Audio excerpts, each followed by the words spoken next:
बिगड़ा हुआ सिस्टम किस तरह स्टूडेंट्स का करियर बर्बाद कर रहा है, अभिषेक की कहानी सिर्फ इसका एक एग्जाम्पल है। कांस्टेबल परीक्षा में पटवारी शिक्षक भर्ती जैसी सेंधमारी।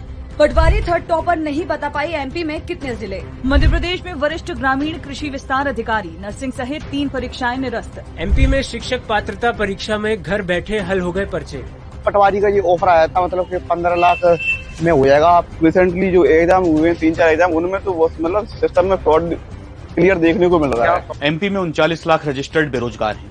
ये कर्मचारी चयन मंडल द्वारा करवाई जा रही सरकारी नौकरी परीक्षाओं के भरोसे हैं, लेकिन मध्य प्रदेश में उनके रेट फिक्स हो चुके हैं। इससे स्टूडेंट्स निराश हैं और पेपर लीक करवाने वाला ग्रुप एक्टिव है और बेखौफ घूम रहा है। 2004 से 2021 के बीच ईएसबी ने 309 परीक्षाएं करवाई। 2.25 करोड़ लोगों ने इन परीक्षाओं के लिए फॉर्म भरे। करीब 2 करोड़ लोग इन एग्जाम्स में अपीयर हुए। कहने को तो ये एग्जाम्स कर्मचारी चयन मंडल करवाता है, लेकिन इन्वेस्टिगेशन करने पर पता चला कि असली खेल प्राइवेट एजेंसी में काम करने वाले उन एम्प्लॉयज के हाथ में है जिन्हें कॉन्ट्रैक्ट पर रखा जाता है।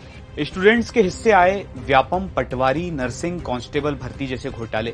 जब इसकी इन्वेस्टिगेशन शुरू की तो तार ग्वालियर चंबल बेल्ट से जुड़ने लगे, इसलिए भास्कर टीम ग्वालियर चंबल पहुंची। यहाँ कभी हम स्टूडेंट बनकर एजेंट से मिले तो कभी किसी सोर्स के जरिए एजेंट से बात की। फॉर्म जब एग्जाम स्टार्ट होगा उससे 3 दिन पहले अपन को कोई ना कोई लिंक दे देगा तो अपन बता देंगे। आपने ऐसे फील करेगा भैया हमारे 90 प्लस आनी चाहिए। आपको एग्जाम जैसे ही बाहर निकलोगे तो आपने ऐसे 90 प्लस बोला है, 90 प्लस आए तो बाहर आके ही आपको पैसा देना है। तो कितना अमाउंट रहेगा? करीब करीब वर्ग 1 का 20 था। तो आपके सेंटर कहाँ पे आएंगे, किस तरफ रहेंगे, मतलब कितने? अधिकतर भोपाल रहते हैं, भोपाल ग्वालियर। जो कॉलेज में चल रहा है उसी में आया तो ही हो पाएगा, नहीं आप बोले कि हमारे इसमें भी करवा, ऐसे नहीं हो पाएगा। तो आपके पास कितने सेंटर हैं? ग्वालियर में पूरे थे, ग्वालियर में बंद हो गया ना अभी, तुमने देखा होगा पटवारी के बाद। और फिर भोपाल में अभी 4 कॉलेज थे, पर एक में बताया तो था इनको ही। एजेंट से बात करने के बाद घोटाले के 4 कैरेक्टर सामने आए। पहला, कर्मचारी चयन मंडल।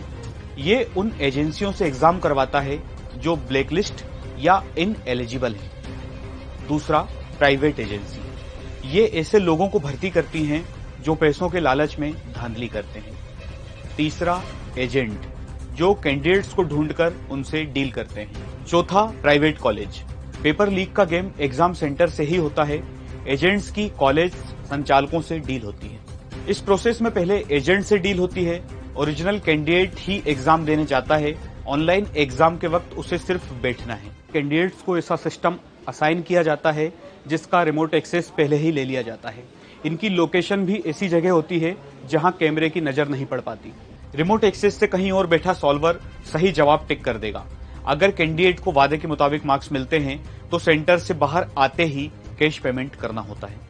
अब सवाल ये था कि फर्जी सिलेक्शन का रेट तय कैसे होता है और इसके पीछे चेहरे कौन से हैं? इसका जवाब दिया ग्वालियर के पास बसे सबलगढ़ के एक स्टूडेंट ने। मान लो मैं पेपर लीक की डील करवा रहा हूँ और मेरा कजिन है, तो मैं 4-5 लाख रुपए कम कर दूंगा। बाकी इसके रेट फिक्स 16 लाख रुपए मांगते हैं लोग।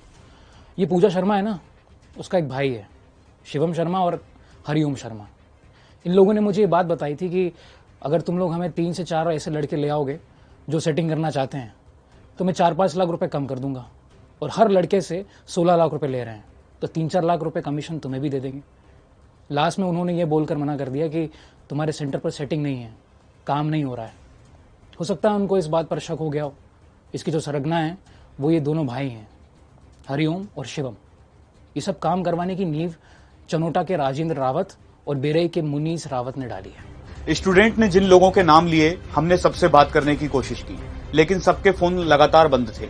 पटवारी भर्ती घोटाले की जांच चल रही है और अभिषेक की तरह सालों से मेहनत कर रहे लाखों स्टूडेंट्स सपने पूरे होने की आस में हैं।